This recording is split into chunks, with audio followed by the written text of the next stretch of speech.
Hola, ¿cómo están? Muy buenas noches. Bienvenidos a Estado de la Nación, a estas pláticas, a estas conversaciones que tenemos acerca de diferentes temas. Bueno, hablemos hoy de los números preocupantes de la pandemia en nuestro país. A ver, tratemos de hacerlo más equilibrados. Obviamente los guatemaltecos cansados de muchas cosas, pues creo que han ya desistido de tomar muchas medidas de prevención y esto ha causado una ola de contagios enorme, mucho peor que la de junio y julio del año pasado, cuando supuestamente estábamos en el momento más álgido de esta pandemia.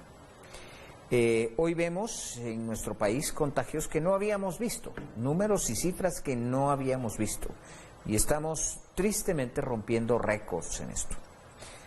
Que esto le ha pasado a otros países es cierto. Le ha pasado a otros países que también están pasándola muy mal por diferentes razones. Y les voy a poner el ejemplo muy claro de Taiwán. Taiwán había tenido un nivel de contagios bajísimo durante la pandemia y pues hoy tiene alrededor de 2.000 pacientes activos. Por supuesto que cuando vemos esos números son bajísimos de todos modos, pero para los números que ostentaba Taiwán, hoy pues tienen muchos contagios. En toda la pandemia habían muerto 11 personas en Taiwán y resulta que ahora llevan más de 500, cosa que pues de acuerdo a cómo ellos iban manejando las cosas, pues es un asunto como que si se les hubiese ido de las manos. Hoy vamos a platicar acerca de esto y vamos a platicar con la doctora Zulma Calderón, quien es la defensora de la salud de la Procuraduría de los Derechos Humanos, y también con el doctor Ricardo Mena, epidemiólogo. Vamos a conversar con ellos acerca de lo que está sucediendo. Doctora Calderón, ¿se nos fue de la mano? ¿Ya se nos fue de las manos esto? Buenas noches, muchas gracias por la invitación. La verdad es que estamos viviendo una situación efectivamente crítica, lamentable y triste, porque es una situación que estaba anunciada desde hace varias semanas atrás, cuando veíamos la tendencia de este aumento importante de casos. Hay que recordar que ya el 11 de junio veíamos que superábamos la meta de los 1.000 casos que se habían reportado, y esta ya era un indicador y una alerta importante que se debió de haber tomado en consideración.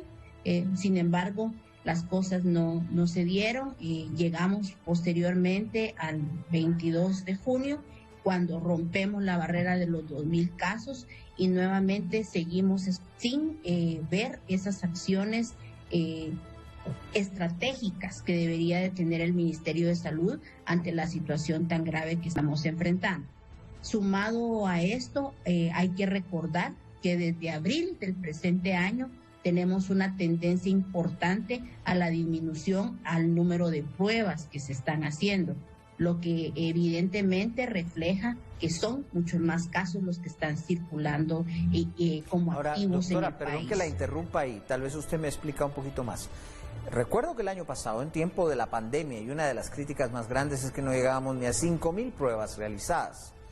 Hoy, pues, si los números del ministerio no son mentira, porque estamos entre las 7.000, 8.000 pruebas durante la semana y hacemos pocas durante el fin de semana, que no sé por qué en tiempo de pandemia el fin de semana este país baja totalmente las manos, pero estamos entre 7.000 y 8.000, comparados con las pírricas 4.000 que manejamos casi todo el año 2020.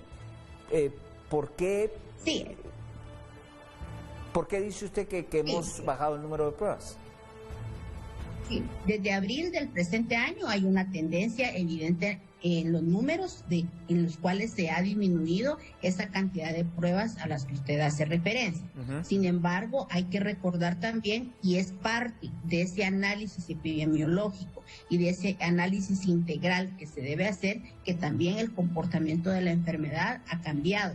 En este momento ya hemos dejado de ver que la mayor parte de casos no están en el departamento de Guatemala. La transmisión ha cambiado, tenemos una transmisión comunitaria que se ha trasladado a departamentos como Quetzaltenango, como Huehuetenango, como Escuintla, por ejemplo, tomando además en cuenta que la positividad de estas pruebas ha venido oscilando entre 25 y 30%.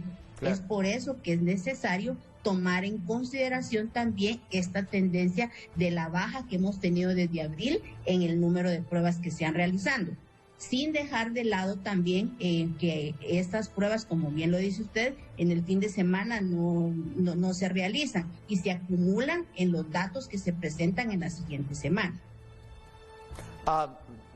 Doctor Mena, ¿qué le pasó al mundo y qué le pasó a Guatemala? El fin de semana cerró Australia. Tenía escenas Australia como las del año pasado, en totalmente un cierre del país. ¿Qué es lo que está pasando?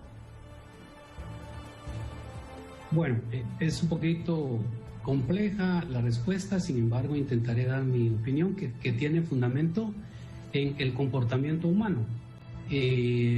Esta pandemia nos ha enseñado muchas lecciones y una de ellas es básicamente que se trata de una enfermedad respiratoria.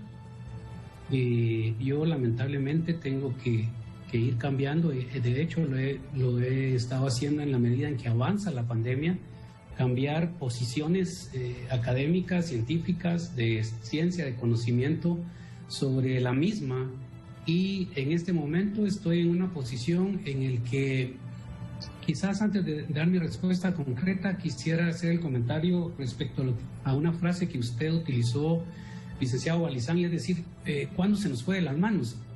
Pues nunca, no se nos ha ido de las manos porque nunca la hemos tenido entre las manos. Lamentablemente, la respuesta de gobierno fue tardía, fue timorata, fue protagonista, es decir, intentó ser el protagonista, el héroe, digamos, de salvación para esta catástrofe, porque así la podemos denominar, una catástrofe biológica, social, económica, política, religiosa. Es decir, cuántas cosas no han cambiado con este parteaguas. Y de alguna manera entonces hemos llegado tarde, hemos llegado con pocos recursos, hemos llegado con mala gestión de la cosa pública y de la administración de un ministerio y de un gobierno que en sí tiene, digamos, potencialidad y enormes posibilidades de acudir a muchos sectores para resolver el problema. Entonces, en resumen, creo que nunca hemos tenido control de esta pandemia. Las cosas se han ido dando por reacción y por contingencia, por copia a modelos que organizaciones internacionales de prestigio de alguna manera dictan estas recetas estandarizadas, y que hemos visto que algunos países industrializados y que nos llevan mucho tiempo de conocimiento y ventaja, algunos han tenido que prácticamente envolver esas recetas y tirarlas y empezar a trabajar básicamente con su idea, con su pensamiento, con su estrategia, y de alguna manera han logrado tener ellos sí algún control, quizá rezagado, pero al final logran tener control sobre el avance de la pandemia. Ahora, si analizamos, por ejemplo, el impacto que tiene esta pandemia en términos de producir enfermedad y muerte, estamos viendo que realmente no vamos a poder evitar que tengamos casos de COVID-19 ahora y en el futuro. La única opción es realmente, como sucede en otras enfermedades inmunoprevenibles, el sarampión, la difteria, el tétano, la tosferina, enfermedades que sí de alguna manera con coberturas altas que hemos logrado por años, son muchos años, 15, 20, 25 años, hemos logrado cortar esa transmisión y en algunos casos estar muy cerca de la certificación y erradicación de estas enfermedades. Sin embargo, COVID es una enfermedad que de alguna manera tiene que ver directamente con, primero, la capacidad de gestión de un gobierno, que ha sido nefasta. Es decir, cuando uno empieza a ver que el líder de este proceso ya se hizo a un lado, se lavó las manos y de alguna manera dicen, ahora ustedes vayan a la playa, ahora ustedes vayan a pasear, pues ya lo que el gobierno tenía que hacer lo hizo, y si no hay aumento de cobertura de vacunación, que es una buena estrategia para disminuir la reproducción, pues que cada quien decida, y no es tan así. El problema es que aquellos que han decidido y han tenido que acceder a un puesto de vacunación se han encontrado con un montón de limitantes. Y por último, la estrategia que se ha utilizado como un modelo propuesto por estas organizaciones, desde mi punto de vista personal, está errónea. ¿Quiénes son los que más transmiten COVID-19? Las personas adultas, los jóvenes, pero no los adultos mayores. Realmente ellos han sido víctimas de estos jóvenes que de alguna manera no están sujetos a guardar distanciamiento, uso de alcohol gel, mascarilla, evitar reuniones, etc. Para mí, debió haberse comenzado a vacunar por este grupo de población, porque este era el que de alguna manera ha comenzado a diseminar la pandemia y también está terminando de diseminarla.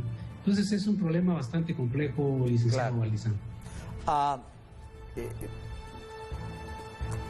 Doctora Calderón, hemos platicado en otras ocasiones acerca de cómo están los hospitales nacionales. A lo largo de esta pandemia, en algunos casos estuvo un poco mejor, otras veces ha estado muy mal. Cuando estamos en una curva tan complicada de atender, se hablaba la semana pasada de 100 pacientes diarios que ingresan a los hospitales. ¿Cómo están los insumos y cómo están preparados los hospitales ahora? Bueno, creo que hay que recordar que la respuesta a la pandemia tiene por lo menos dos dimensiones importantes. Esas decisiones que le corresponden específicamente al Ejecutivo o al Estado de Guatemala, dentro de las cuales esperábamos efectivamente que se dieran por lo menos algunas restricciones en horario y en movilización que las tenemos ausentes desde prácticamente todo el año, y la dimensión que nos corresponde a los ciudadanos desde el punto de vista de la responsabilidad individual. Nunca hemos visto una articulación entre estas decisiones en este marco de las dimensiones que debería de existir, porque tampoco las mismas se han tomado dentro de un análisis consciente y con el sustento epidemiológico necesario.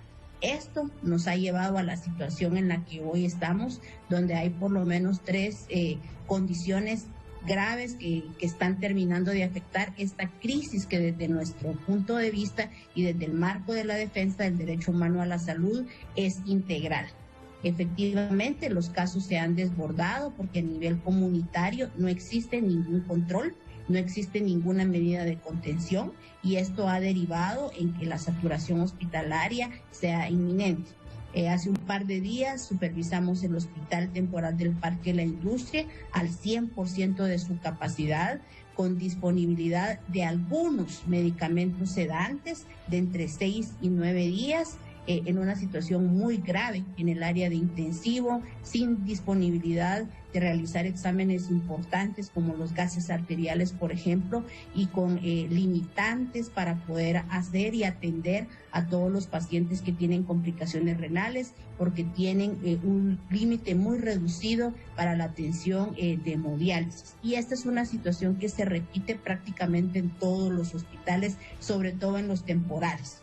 En el resto de hospitales de los regionales la situación no ha variado mucho, pues están sometidos a una crisis muy profunda y a un doble reto, porque con el país totalmente abierto se ha incrementado el número de víctimas de violencia, el número de víctimas de personas que sufren accidentes, y esto ha generado que las emergencias se vuelvan a saturar. Siguen atendiendo pacientes de COVID y siguen atendiendo el resto de las otras enfermedades, sin que tengamos un verdadero fortalecimiento hospitalario. Y lamentablemente, porque no tenemos esas estrategias ni de prevención ni de contención, ni esa articulación que debiese de haber entre los 3 niveles de atención, hoy los hospitales son el pilar fundamental de la respuesta a la pandemia, y esta es la situación de un quiebre prácticamente total que tenemos en la red hospitalaria. Claro. Doctor Mena, estaba leyendo yo esta mañana sobre la variante Delta y Delta Plus del coronavirus. Está causando estragos en muchos países del mundo. En opinión de muchas personas, pues a pesar de que no ha sido confirmado, lo que se dice es que seguro en Guatemala esa variante ya está.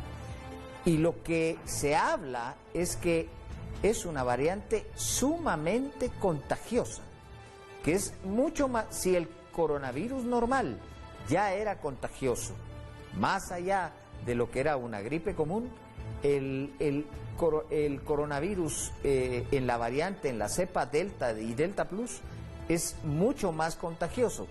¿Qué esperanza entonces tenemos de contenerlo cuando ya nadie obedece las medidas de contención? En el interior del país dicen que reconocen un capitalino porque es el que lleva la mascarilla, porque realmente sale un poquito uno de ciertas áreas y ya no ve mascarillas. O sea, eso simplemente desapareció. Para dar una de las medidas, ya lo demás, pues el distanciamiento y todo lo demás, pues menos, ¿verdad?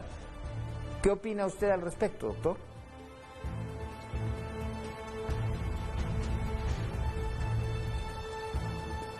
Perdón, estaba apagado mi micrófono. No, le escuchamos. Ahora creo que sí estoy bien ahí. Gracias. Son las, digamos, complejidades que se van sumando al control.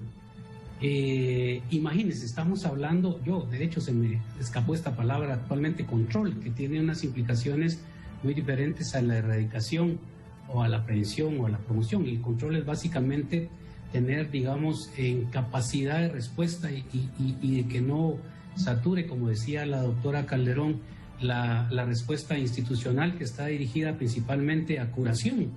Es decir, ¿qué está pasando entonces en la promoción? Aquellos que todavía están sanos. ¿Qué está pasando en la prevención? Aquellos que tienen factores de riesgo para desarrollar COVID. Y de alguna manera estas variantes que menciona el licenciado Valdizón vienen a poner más cuesta arriba la capacidad de control que podríamos tener. La vacuna creo que es una respuesta que de alguna manera es como la más útil para este tipo de énfasis. Es decir, si en algún momento tenemos oportunidad de vacunarnos, por favor, vacunémonos. Ahora ya tenemos más certeza, más seguridad de que vacunarse es sano, de que vacunarse, después de haber vacunado miles de millones en el mundo con diferentes tipos de vacunas, las reacciones y los problemas secundarios a la vacuna son mínimos, son mínimos. Uno, por ejemplo, en un millón o uno en 100,000, dependiendo del tipo de reacción que estemos hablando. Entonces ya hay bastante seguridad. ¿A qué me quiero referir? Que es inevitable que estas cepas, como la cepa Delta que usted menciona, o la cepa de Brasil, que también es otra de las cepas bastante agresiva en términos de contagiosidad, en términos de transmisión, aún son las que tienen menor prevalencia respecto a la cepa que está circulando en el país. Y la vacuna que ha sido formulada, independientemente de su marca, está formulada para la cepa que más está circulando. Aún todavía estaremos por ver si también logra cubrir estas variantes más agresivas.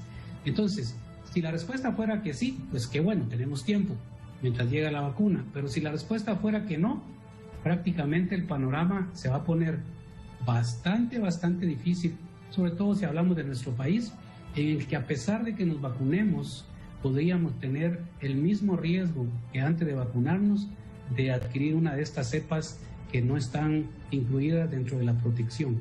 Recuérdese que son códigos genéticos, recuérdese que son fragmentos de ARN mensajero que están, digamos, formuladas por ingeniería genética para las principales variantes. Pero ¿y qué si hay alguna especie ahí de digamos, código que no esté incluido y que pertenezca a una de estas variantes? Vamos a quedar descubiertos y vamos a estar en peor situación. Entonces el mensaje es: mantengamos las medidas que ya conocemos de prevención, la mascarilla, el alcohol gel, el distanciamiento, el no estar en reuniones donde se puedan romper estos protocolos. De hecho, aquí aprovecho un espacio para decir, miren, estas medidas universales que se implementaron en alguna manera de confinamiento, de cuarentena, fueron erróneas también, porque hoy en día se ha demostrado que donde más se está contaminando las personas no es en sus ambientes laborales.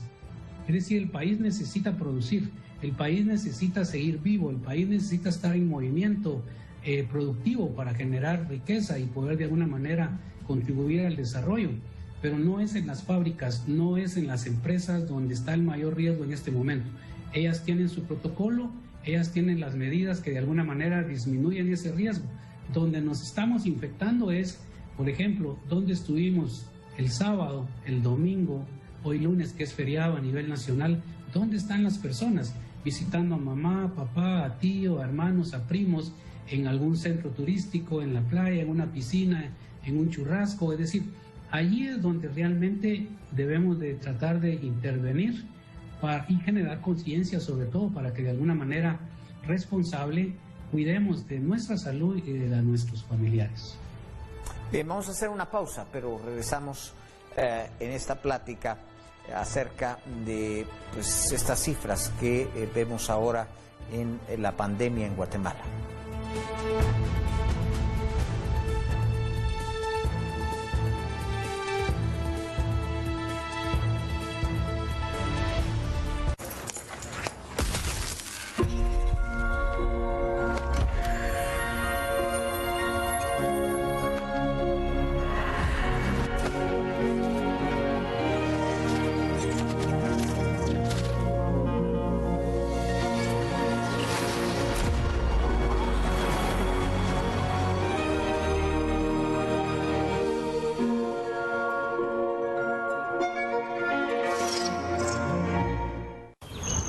Hola, don Remé. ¡Qué chula su moto! Ya viste, Patojo, vos también deberías de hacerte de una. Ah, a mí no me alcanza. Deberías cobrar tus remesas en Banco Azteca, con ganancias como precios especiales en Itálica y acceso a préstamos fáciles y rápidos. ¿De verdad? Vamos, yo te llevo, vamos a Banco Azteca. Vamos pues. Haz como Don Remé y obtén muchas ganancias cobrando tus remesas en Banco Azteca. Ganancias como acceso a préstamos fáciles y rápidos, descuentos en Electra, Seguro Azteca Migrante y más. Las remesas con ganancias solo en Banco Azteca. Sueñas, decides, logras. Banco Azteca. Nuestras redes sociales: Facebook, TV Azteca Guatemala, Instagram, TV Azteca Guate, Twitter, @Azteca Guate, y para estar bien informado, @Azteca Noticia GT. Nuestra plataforma digital, www.tvaztecaguate.com. TV Azteca Guate, cerca de ti.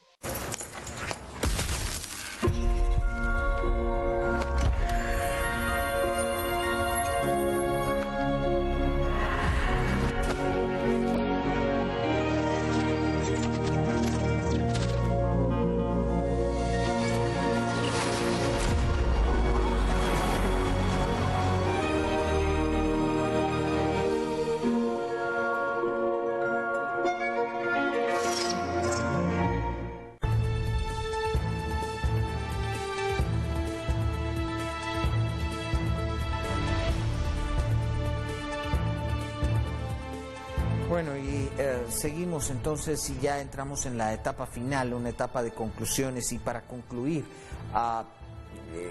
les voy a pedir a ambos que pues platiquemos de un asunto, y es las vacunas.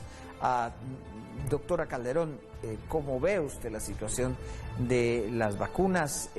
Hay que aprobar un decreto. Ese decreto debe haber sido aprobado hace cualquier cantidad de tiempo. Ya se sabía que las farmacéuticas todas exigían exactamente lo mismo, y era obviamente exonerarlas de responsabilidad. Básicamente ese era el tema, la cláusula para dirimir los problemas jurídicos y también la secretividad del contrato. Eran las tres consecuencias importantes que desde un inicio esto pues se pedía, y hasta mañana se va a conocer en el Congreso de la República. ¿Cómo ve usted la situación de la adquisición de las vacunas? Lamentablemente, creo que las autoridades del Ministerio de Salud o quien corresponda nos han sumergido en un agujero profundo y prácticamente sin límite ante esta situación de la pandemia y de la vacunación. Estamos prácticamente en una situación más allá de ser crítica, toda vez que de no ingresar una mayor cantidad de vacunas en esta semana, estamos en un riesgo inminente de que los centros de vacunación tengan que cerrar. Hasta hoy nadie se hace responsable. Pareciera que efectivamente no tenemos autoridades en el Ministerio de Salud que salgan y aclaren cuál es la realidad y el escenario que estamos enfrentando. No hay una garantía, no hay una certeza de si efectivamente las personas que fueron vacunadas con el componente 1 de Sputnik tendrán el componente 2 o tendrán segunda dosis de las otras farmacéuticas como Astra, por ejemplo. Tampoco hemos visto que hasta el momento el Ministerio de Salud tenga la actualización de la normativa para poder utilizar esta combinación de vacunas que se está utilizando en otros países. Pareciera que estamos efectivamente a la deriva. Ahora, no se conocen esos cronogramas de envío. Seguimos sin tener certeza de qué pasó con esas 16 millones de dosis que se compraron. Nadie responde a todas estas interrogantes que como institución y como guatemaltecos nos seguimos haciendo, y el riesgo es efectivamente que quedemos como estamos, con el menos del 1% de la población vacunada. Ahora, doctor Mena, los cruces entre vacunas que ya se han experimentado y se han estado teniendo noticias acerca de ellos. Se habla de que AstraZeneca y, por ejemplo, Pfizer, una segunda dosis de Pfizer, es viable y además muy buena. Hoy se hablaba que incluso una tercera dosis de AstraZeneca es muy potente. En fin, todo eso no se ha experimentado totalmente. ¿Cómo usted ve esa situación? Nos quedan apenas algunos segundos para terminar. Bueno, es básicamente un experimento, como lo fue desde el principio. No tenemos datos de la comunidad científica de haber hecho este tipo de estudios clínicos aleatorizados con utilización de diferentes productos para generar inmunidad. No tenemos titulación de anticuerpos en personas que hayan utilizado diferentes dosis o esquemas o vacunas en su principio.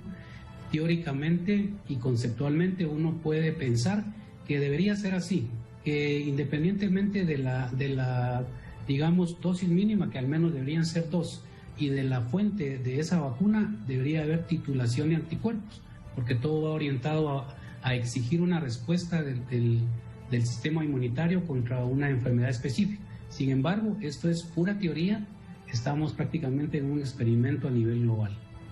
Bien, pues les agradezco muchísimo a ambos, a la doctora Zulma Calderón, defensora de la salud de la Procuraduría de los Derechos Humanos, y al doctor Ricardo Mena, epidemiólogo. Ambos, muchas gracias. Les agradezco mucho por haber participado esta noche y habernos platicado acerca de lo que se está viviendo en el país en relación a la pandemia. A ustedes también, que nos ven, que nos escuchan, gracias por su atención, gracias por su preferencia. Tengan una muy buena noche.